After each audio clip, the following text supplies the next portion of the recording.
Okay students, तो आज का हमारा नया लेक्चर है लैंग्वेयर एड्जॉर्प्शन आइसोथर्म के अंदर। लास्ट टाइम हमने फ्रेंडली आइसोथर्म देखा था, तो आज थोड़ा हम एक नया आइसोथर्म लेके आए हैं जिसका नाम है लैंग्वेयर एड्जॉर्प्शन आइसोथर्म। तो इसकी क्या ज़रूरत है, तो हमने पहले देखा था लिमिटेशंस के बारे में। The one of the drawbacks of friendly adsorption isotherm is that it fails eight high pressure of the gas. हमने पहले ही बोला था लास्ट लेक्चर में कि हाई प्रेशर अगर होगा तो हम डायरेक्टली जो है x/m is directly proportional to pressure नहीं लिख सकते, क्योंकि ये फेल हो जाता है हाई प्रेशर के रेंज में। तो इसी के लिए लैंग्वेयर ने एक काइनेटिक थियरी ऑफ गैसेस के ऊपर एक नया आइसोथर्म बनाया, जिसके अंदर हमें पहले थोड़े एजम्पशन लेने पड़ेंगे, और वो कौन कौन से एजम्पशन है उसकी बात कर लेते। तो सबसे पहला है कि adsorption take place on the surface of solid only till the whole of the mass is completely covered with unimolecular layer of the adsorb gas. तो सबसे पहले क्या बोला है कि ये जो लेयर बनेगा वो क्या होगा, यूनिमोलिकुलर, यानी कि मान लो कि ये हमारा सॉलिड सरफेस है तो उसके ऊपर जो लेयर बनेगा वो सिंगल लेयर बनेगा, ना कि मल्टी लेयर। इसको हम मल्टी लेयर बोलेंगे। तो मल्टी लेयर नहीं बनेगा, सिर्फ सिंगल लेयर बनेगा। और कब तक होगा, जब तक कि ये पूरा सरफेस भर नहीं जाता तब तक एड्जॉर्प्शन होगा।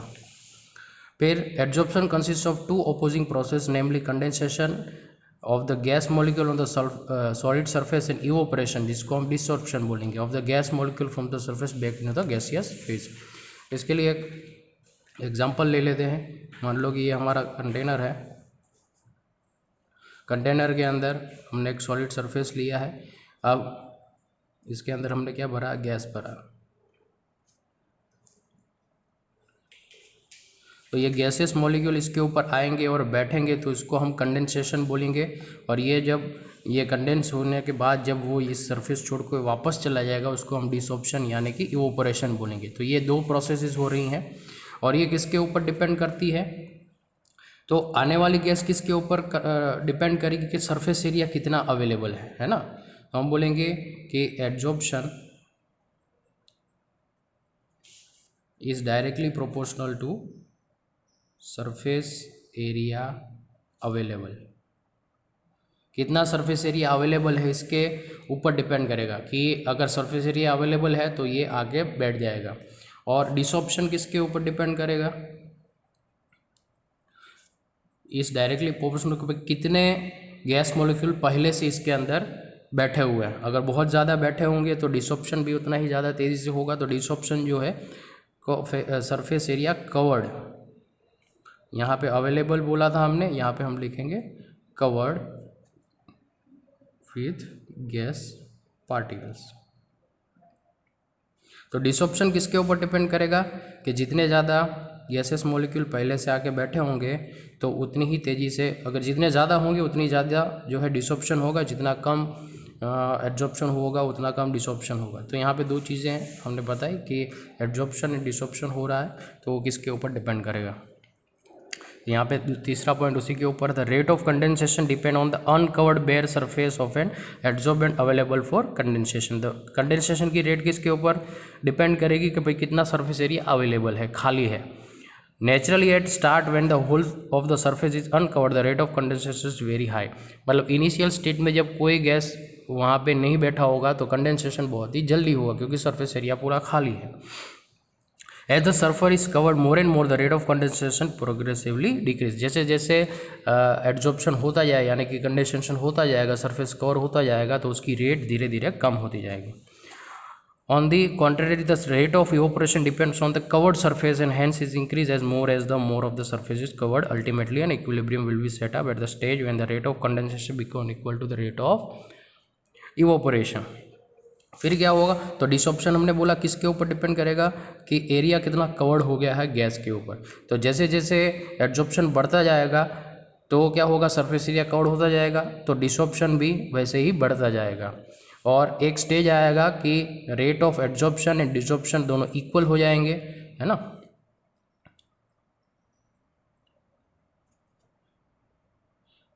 मतलब क्या कि पूरा सरफेस कवर हो गया। अब एक मॉलिक्यूल यहाँ से जा रहा है तो उसकी जगह पे दूसरा मॉलिक्यूल आ जा रहा है, मतलब जो rate of evaporation and condensation जो है दोनों इक्वल हो जाएंगे और उसको हम इक्विलिब्रियम बोलेंगे।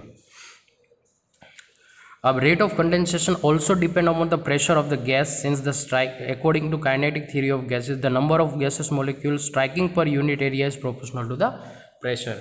अब प्रेशर ये प्रेशर के ऊपर भी डिपेंड करता है, एड्जॉर्प्शन किसके ऊपर डिपेंड करता है,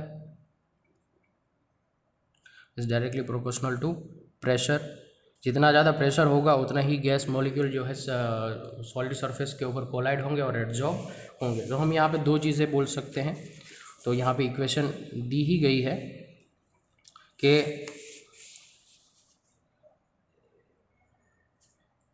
रेट ऑफ एड्जॉर्प्शन इज कि भाई किसके ऊपर डिपेंड करेगा, जैसे R1 ले लेते हैं। R1 is directly proportional to, यानी कि rate of adsorption is depend on directly depend on the surface area available. अब सरफेस एरिया को हम मान लेते हैं अवेलेबल है, उसको हम मान लेते हैं कि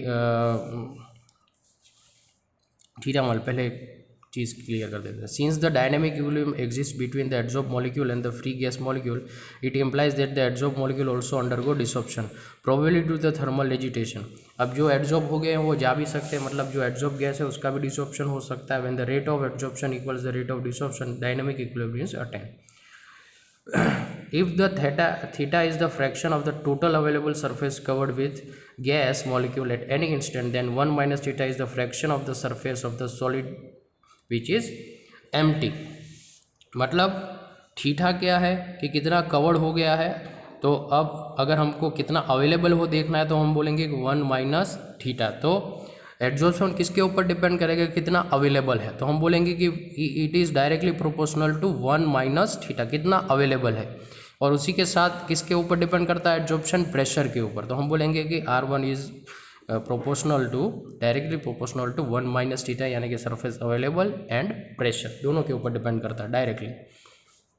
अब प्रोपोर्शनलिटी की साइन को निकालने के लिए हम कांस्टेंट ले लेते हैं के ए। एड्जॉर्प्शन के लिए ए लिख रहे हैं के A 1 minus theta into P. ये क्या हो गया हमारा, रेट ऑफ एड्जॉर्प्शन। ऐसा ही हमें रेट ऑफ डिसॉर्प्शन लिखना होगा, तो हम क्या बोलेंगे, किसके ऊपर डायरेक्टली डिपेंड करेगा, के डी डायरेक्टली डिपेंड करेगा थीटा के ऊपर, मतलब कितना ऑलरेडी कवर्ड हो गया है सरफेस। तो ये हो गया डिसॉर्प्शन। तो दो इक्वेशन को अगर हम देखें तो अगर इक्विलिब्रियम आ गया तो rate of desorption is equal to rate of adsorption हो जाएगा। यहाँ पे तुम देख सकते हो, है ना, कि at equilibrium the rate of adsorption is equal to the rate of desorption, that is K A 1 minus theta P is equal to K D into theta. तो जो है इसको हम और थीटा को जो है अगर हम सब्जेक्ट बना ले तो हमारे पास क्या आएगा, K P by 1 plus K P, ये हमारे पास इक्वेशन आ जाएगा।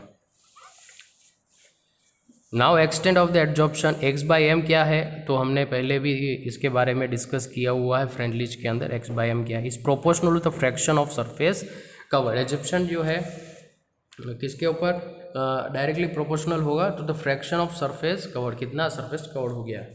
तो इसको जो है हम एक्स बाई एम के एड्जॉर्प्शन के बेसिस के ऊपर भी लिख सकते हैं। तो यहाँ पे इक्वेशन है वेयर के इज इक्वल टू ए, ये एड्जॉर्प्शन के लिए दिया है। और मैथमेटिकली हम एड्जॉर्प्शन एक्स बाई एम को क्या बोल सकते हैं, A P is equal to 1 by B P. A और बी जो है कांस्टेंट है, इसकी वैल्यू डिपेंड करती है कि कैसा गैस जो है वहाँ पे लिया गया है। And the nature of the solid adsorbent and that at the temperature. और टेम्परेचर के ऊपर भी हमें पता है कि एड्जॉर्प्शन डिपेंड करता है। तो टेम्परेचर हम यहाँ पे कांस्टेंट लेते हैं, क्योंकि आइसोथर्म में तो हमें टेम्परेचर क्या लेना पड़ता है, कांस्टेंट लेना पड़ता है। और इसकी जो ए और बी की वैल्यू जो है वो जो हमें एक्सपेरिमेंट करके ही पता चलेगी।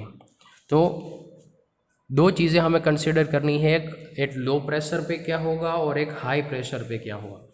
तो एट लो प्रेशर क्या होगा, in above equation if the pressure is considered to be very low the equation will take the following form. अगर प्रेशर बहुत ही लो है तो हम डायरेक्टली क्या लिख देंगे कि x/m is equal to AP। अब यहाँ पे जो इसकी वैल्यू है अगर बहुत लो है तो इसको जो है हम कंसिडर करेंगे नहीं, जैसे कि BP can be neglected in comparison to 1। अगर प्रेशर बहुत ही कम है तो हम इस टर्म को नेग्लेक्ट कर देंगे और AP डिवाइड बाई 1 वो AP ही रहेगा। अगर हम बोले कि एट हाई प्रेशर क्या होगा, at high pressure equation will be x/m A/B, 1 can be neglected in comparison to BP। अब अगर प्रेशर बहुत ही हाई है तो हम 1 को नेग्लेक्ट करके उसको ऐड करने से कोई मतलब नहीं और BP कैंसिल हो जाएगा, तो हम बोलेंगे A/B। For the determination of constant A and B inverting the equation, और A और B को करने के लिए हम इक्वेशन को उल्टा कर देंगे, इस मतलब ऊपर वाला टर्म नीचे और नीचे वाला टर्म ऊपर आ जाएगा, तो हमें जो है B/A मिलेगा। फिर ऐसे ही अगर हम इसको ग्राफ में प्लॉट करेंगे x वाला जो y is equal to mx plus c के अंदर, तो हमें कर्व मिलेगा जिससे हम स्लोप भी जो है निकाल सकते हैं। अब इस थियरी की जो लिमिटेशन क्या है कि लिंगवियर थियरी फॉर्म्स यूनिमोलिकुलर, है ना। अब ये इसके अंदर जो लेयर बनता है उसको हमें एज्यूम करना है कि वो यूनिमोलिकुलर ही है ना। और वो क्या कब पॉसिबल है, at low pressure and high temperature पे। और दूसरा कि when pressure is increase, high pressure पे क्या होगा कि एक एडिशनल लेयर बन जाएगा, मल्टी लेयर हो जाएगा, जिससे ये जो है मॉडर्न कॉन्सेप्ट हमें देखना पड़ेगा मल्टी लेयर एब्जॉर्प्शन का। तो ये लिमिटेशंस थी लैंगम्यूयर थियरी की। फिर इसके बाद जो है एप्लीकेशन ऑफ एब्जॉर्प्शन है, बहुत ही आसान है, बहुत सारे हैं, अगर तुम भी एक बार पढ़ोगे तो अपने आप आ जाएगा। जैसे कहाँ कहाँ इसका इस्तेमाल किया जाता है, तो मैन्युफैक्चर ऑफ गैस मास्क, यानी कि एक्टिवेटेड चारकोल का एक लेयर होता है जिससे अंदर जो टॉक्सिक गैसेस जो होते हैं वो एब्जॉर्ब हो जाते हैं एक्टिवेटेड चारकोल के ऊपर, और जो है हमें गैस जो मिलती है वो प्योर मिलती है। Removing colouring matter from the sugar juice and vegetable oils, तो हम क्या करते हैं कि भाई हमारे पास जो भी सॉल्यूशन होता है उसके अंदर अब कलरिंग मैटर है, तो हम क्या करते हैं इसके अंदर चारकोल या ऐसा कोई एड्जॉर्प्शन डाल देते हैं, जिससे क्या होता है वो सारे इसके ऊपर एड्जॉर्ब हो जाते हैं और कलर वाला जो मेटल उसके ऊपर एड्जॉर्ब हो जाता है और हमें डीकलराइजेशन देखने को मिलता है।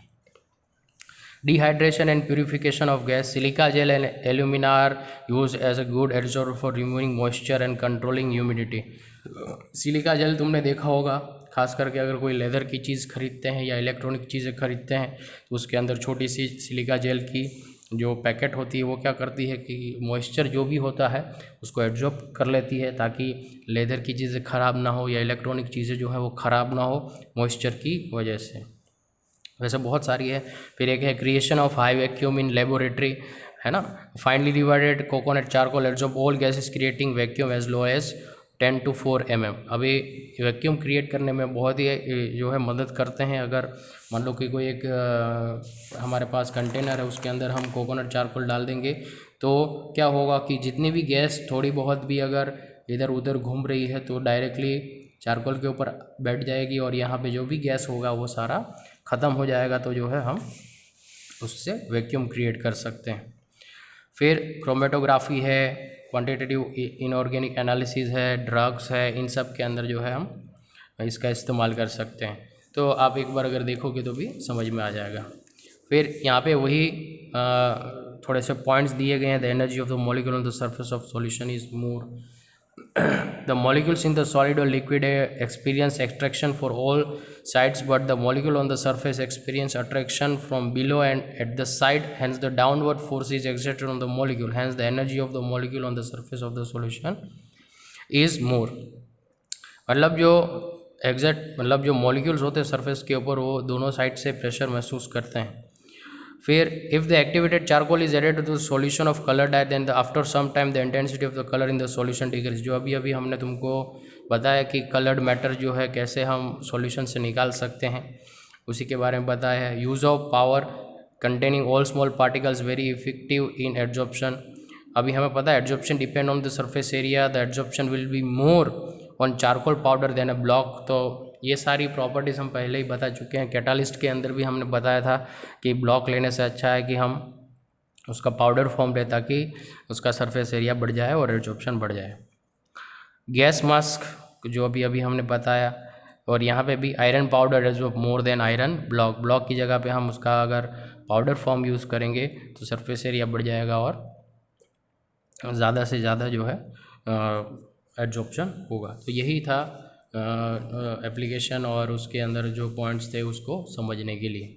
तो यहाँ से ही हमारा चैप्टर जो है एड्जॉर्प्शन ख़त्म होता है और जो है इसको थियरम को थोड़ा इम्पोर्टेंस देना, उसको याद रखना, कैसे डिराइव किया था हमने उसको भी देखना बार बार और प्रैक्टिस करते रहना। Thank you.